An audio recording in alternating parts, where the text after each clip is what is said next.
Nastya, do we have anything else to say at the, as I think we're good. before everything? No, I think we can get to the meat of it. All right, so let's get to the meat of it. There was an Oval Office meeting yesterday. President, the vice president, and the president of Ukraine, Volodymyr Zelensky.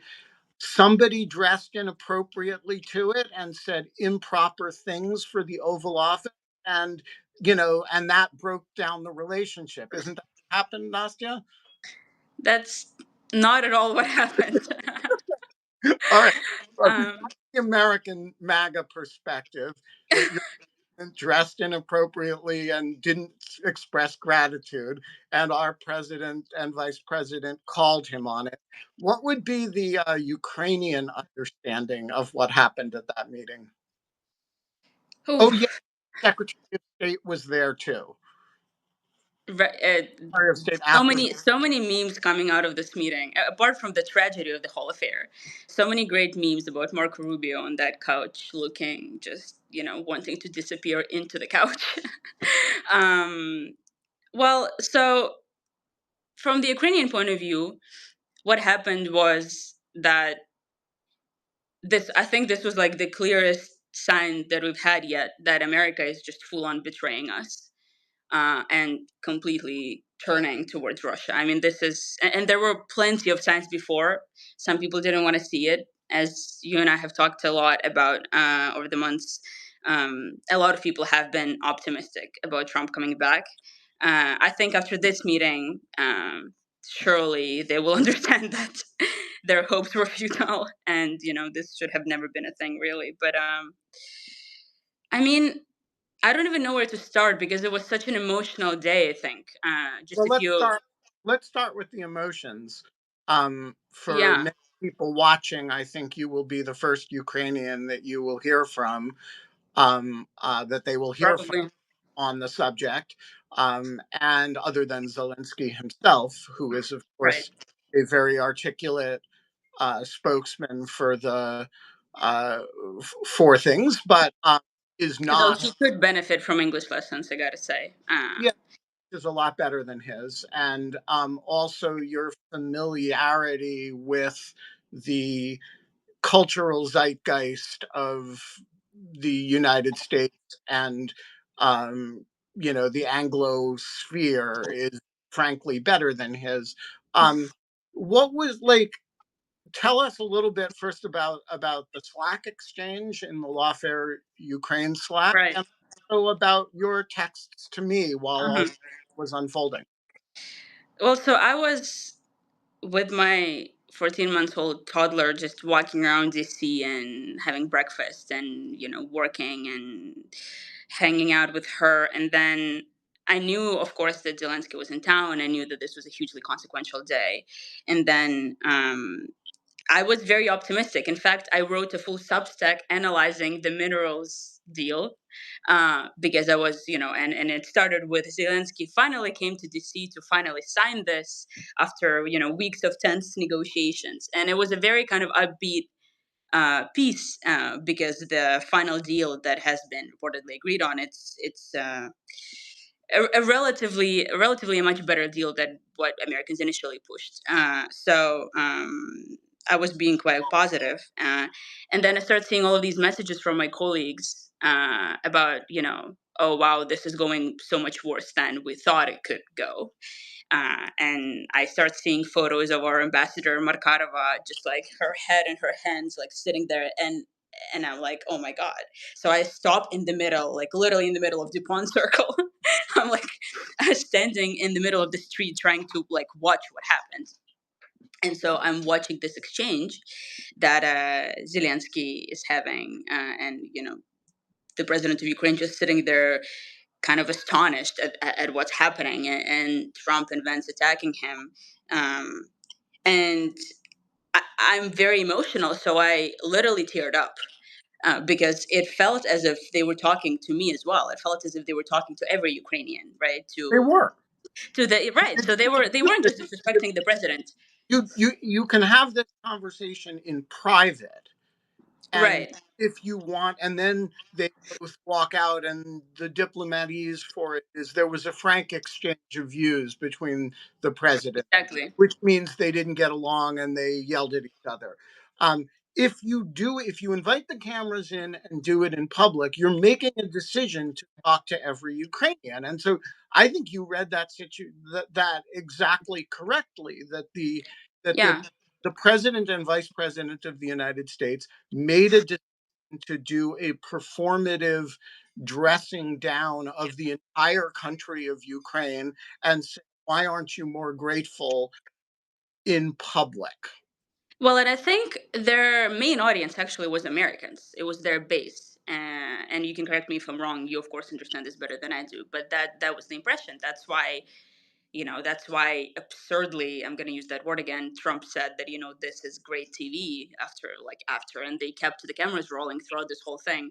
A friend of mine knows somebody who was in the press corps in the Oval, and he told me that apparently as soon as things started heating up, uh, as far as I understand, like the Ukrainian side or the aides in the Oval wanted to like get the journalists out, so this doesn't get into the public view. But they were stopped from leaving. They basically the American side was like, no, no, no, like tape this, keep the cameras rolling. Right. And And to be clear, it was directed at their base, yeah, but it was also directed at you, not at yeah, you of as course, an individual. But the president and the vice president made a very specific decision to say in public to Zelensky and to all of Ukraine, you've got nothing without us. You're fucked. You're only and and that's therefore, pretty much exactly the words that they used. yeah. I mean, Almost exactly, yes. it's not exactly, but it's close. And if you don't do as you're told and be good fast, Mhm. we will leave you to the fate of the Russians. And this is, first of all, I mean, not to say to anybody, I told you so, but this is what You Trump. did tell me. Yeah. And You really did tell me, Ben. There is no way around it. like there's no doubt that this was an intentional message that was done publicly for a reason, and the reason is intimidation. Yeah. It was just so sad because, well, so some could say, and some are already saying that Zelensky should have been prepped better, right? That Zelensky shouldn't have reacted, that he shouldn't have fallen for it. And it really you really need to watch the entire exchange from beginning to end to really understand what happened there. um, and so what happened is that Vance was praising Trump, as he does almost every time he opens his mouth, and saying that America is a great country because America is pursuing diplomacy, and he was talking about America and its diplomatic efforts to end the war. And so that's when Zelensky, some could argue, made the mistake, and he described basically how many times the Ukrainians have negotiated with Russia to end the war that Russia started in 2014, how many ceasefires we've signed, how many times we've signed papers that they wanted us to sign, and then how many dozens of times Russians have broken those promises and broken those ceasefires, and how ultimately it led us here. And so he laid that out relatively eloquently. And then he said, Mr. Vice President, what diplomacy are you talking about?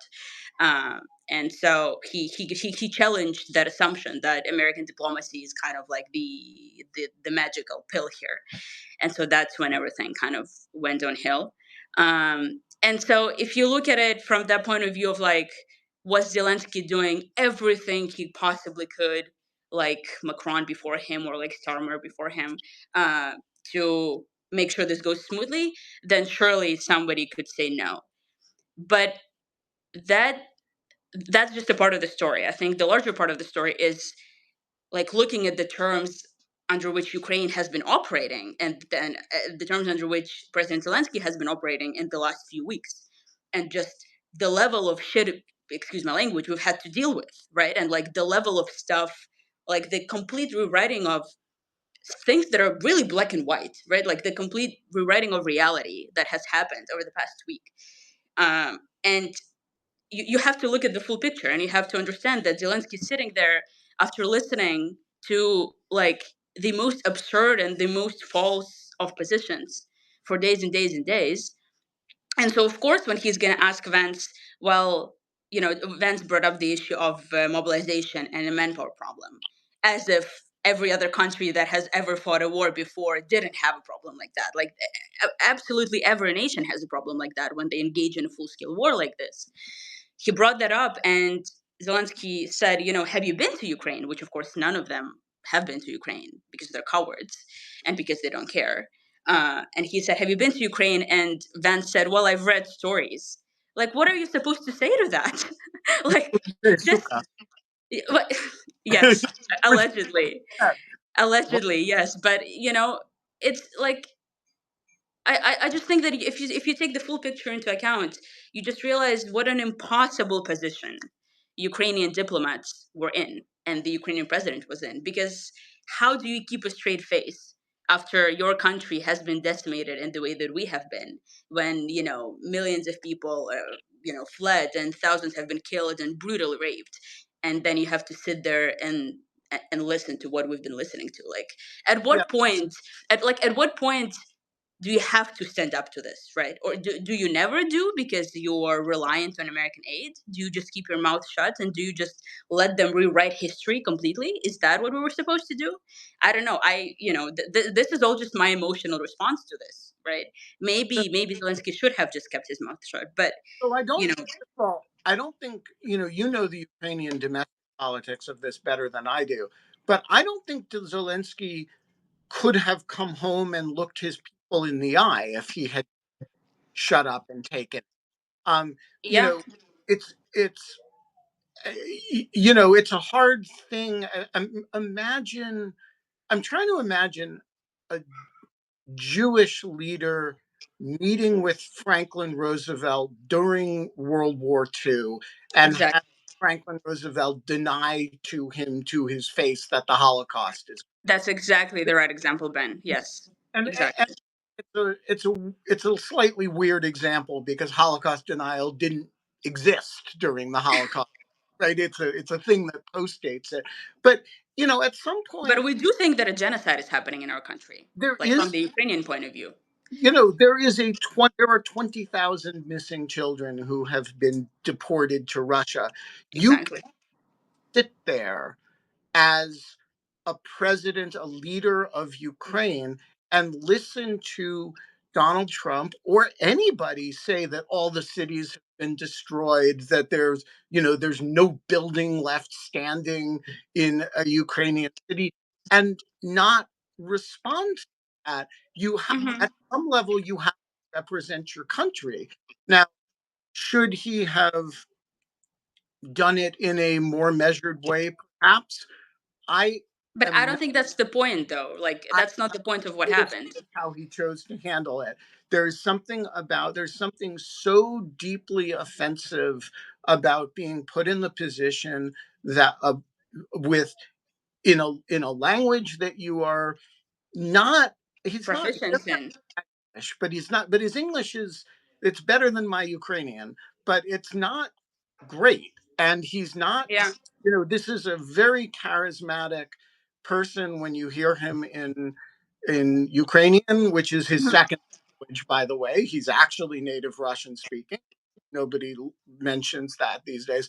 This is a, you know, when he first started, Ukrainian was a little bit stressful for him as a speaking Now, language. actually, it seems the other way around. There were Yeah, certain instances where he was like, "How do I say this in Russian? I forgot."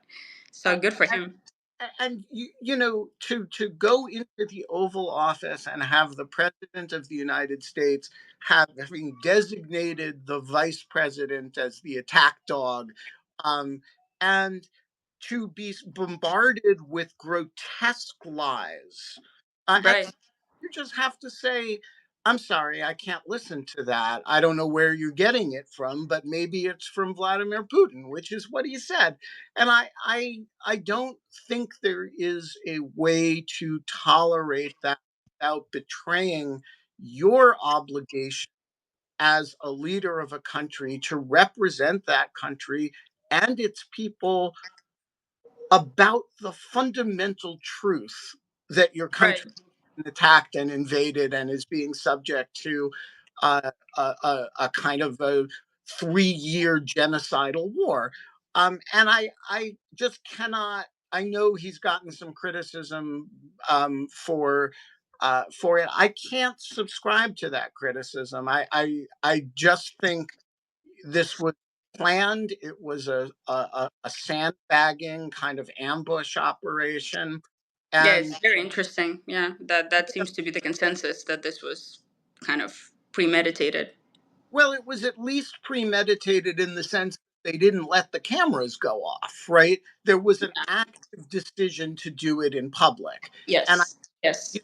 when that happens, you realize you're in a situation where you either have to back down and accept lies or you And have then to you will look weak, and they will make like they would have used it to their advantage regardless of what Zelensky did, right? exactly. And so I don't think you can look when the president of the United States and the vice president decide to gang up on you and engage in extortion in public and make you beg for, express gratitude for not being supported, which is really their position, right? We're not going to give you anything more, but you should be fucking on the floor thanking us for the stuff that we didn't give you, by the way, the Biden Yeah, I administration. was gonna bring that up. Like, need like what he's gonna bring up those javelins, which he was basically forced to give us like years ago, which he did, of course, right?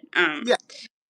So So I I think the question here, I mean, there's a number of questions. One is uh, a U.S. Ukrainian relations question, which I think we can assume this is uh, a nadir from which to be very difficult to revive an active uh, military aid program. well, Um, it's interesting because Trump made a few comments, of course, after the whole debacle, and posted statements, and he said that he determined that Zelensky wasn't ready for peace. But which more is true, importantly, by the which isn't true, you said? I said, which is true, by the way. The terms on offer for peace are completely unacceptable. Which is Right. Yes. we get to keep all the land that we've stolen, and by the way, give us more. That's Exactly. Yeah. terms. Yeah. And by the way, no security guarantees for you. Right. Why should Zelensky be ready for peace on that basis? Yeah. Yeah. But what's some and you well like, as I often tell you this, that like even when everything is just like in the worst possible position, Ukrainians have really no choice but to look for a silver lining, because what are our options, right? Like our lives are at stake, and the integrity of our nation. So of course we're going to try to like decipher whatever shred of positivity we can out of this. And so in this instance, the silver lining is that Trump still seemed like open to talking again if Zelensky apologizes or does some sort of 180 on his beliefs, right? Because in the statements, Trump said that when they're ready to talk peace again or something like that. I'm paraphrasing. Like they can come back and we can talk again. So it doesn't seem like a complete like we're not closing our embassies or anything like that. We're not like dropping all aid to Ukraine this moment, but so there's still some whatever shred of opportunity left to repair this somehow. But it's Well, it's I I if don't know I how you do it, to be honest. It's in this awkward and dangerous of a situation. My if only hope is that the I Europeans find some sort of shenanigan out of this. okay, so let's talk about that. If I were Zelensky, I would not be counting on more aid from the United States. And I Yes, had gotten on a plane quickly and gone to London. And which I think is what he did, right? I'm not Yeah, using the example by accident. Gotten on a plane and let's go talk to Europe about weapons. yeah. Uh, what do you think the prospects are for significant? I mean, obviously, Europe can't replace the United States, but it can do a whole hell of a lot more that it's done in the weapons department, not perhaps not in the direct financial assistance department. But what do you think the prospects are of Europe making a decision that it is going to resupply Ukraine in a serious Well, I mean, I kind of want to challenge a little bit on the fact that that Europe can't replace the U.S. I mean, sure, Europe doesn't currently have the production capacity to, produce all of the same weapon systems as the U.S. and etc. But it's not like Europe is poor and doesn't have the money. I mean, whenever we talk about a nation having the money, it's just a matter of like what do you appropriate the money towards, right? Like that's a completely inaccurate sentence grammatically. But the point is that like it's your choice to choose how you spend the money. So that's the point, right? So like Europe can choose to spend more money than they currently do to help Ukraine. They have it in their budgets. This is a matter of priorities and political will and selling it to your domestic audiences, and it's a matter of making the choice. If you don't want to do that, which I think they really don't have a choice here, they must.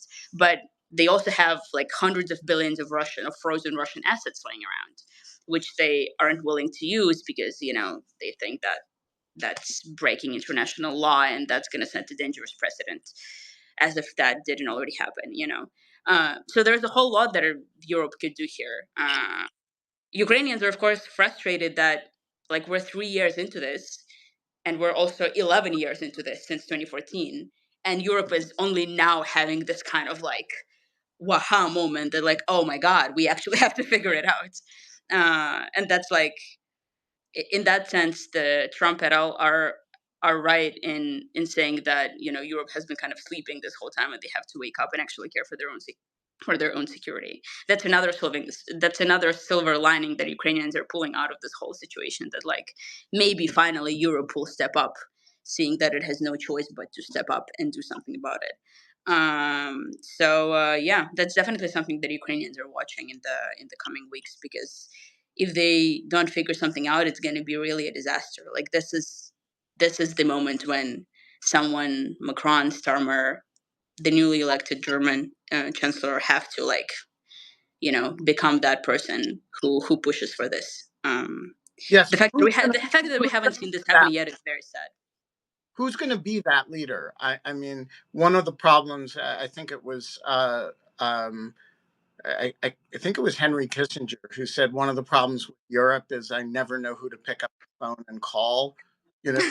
Who do you call when you call Europe? Um, uh, you know, Not a funny man, but that's a good line.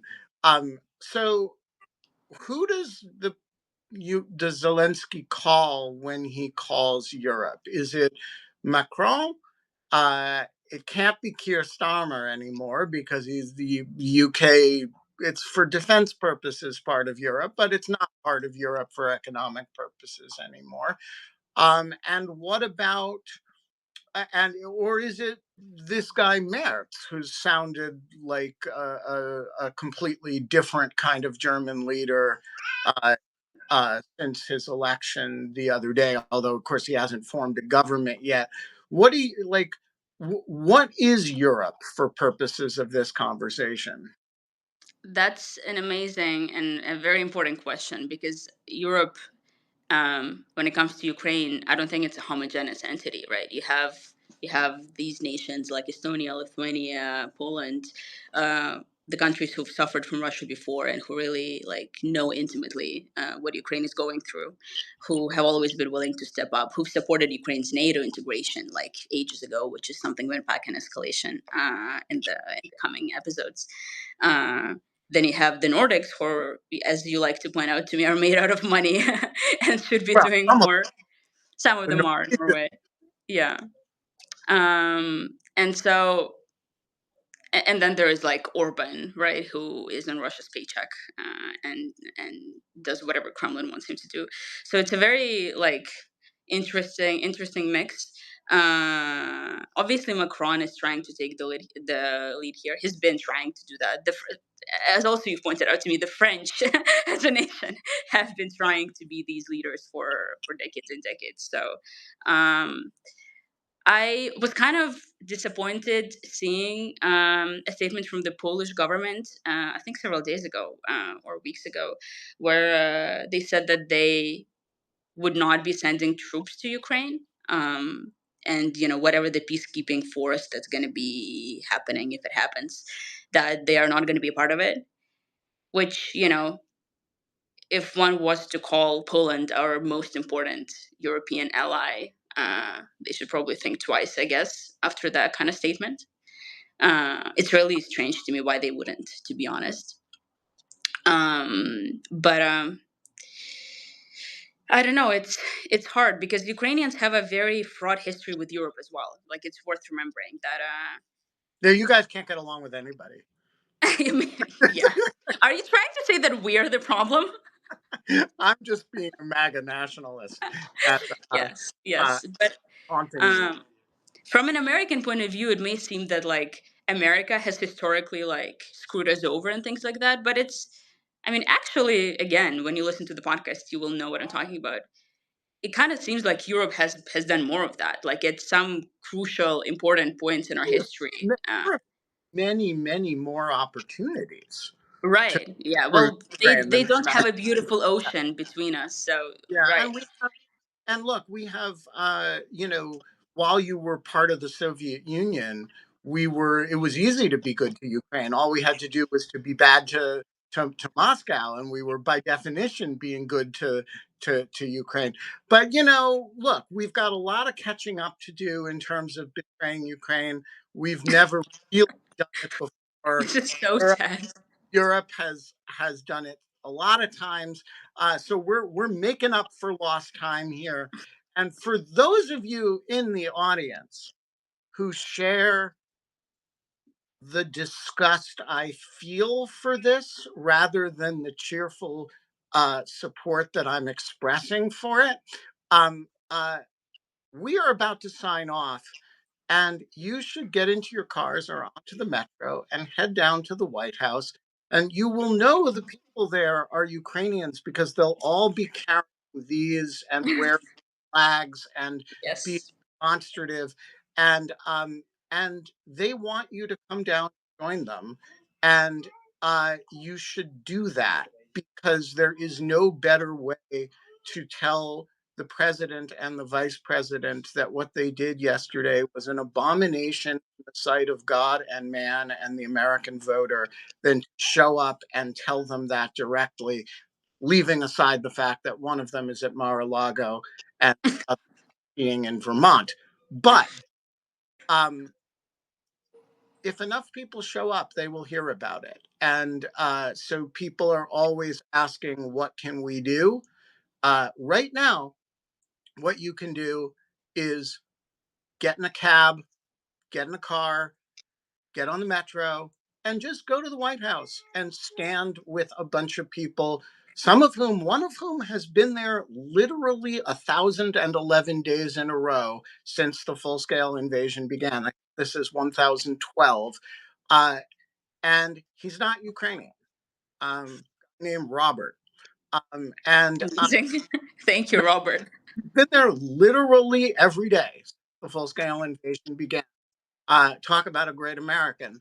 Um, just do it.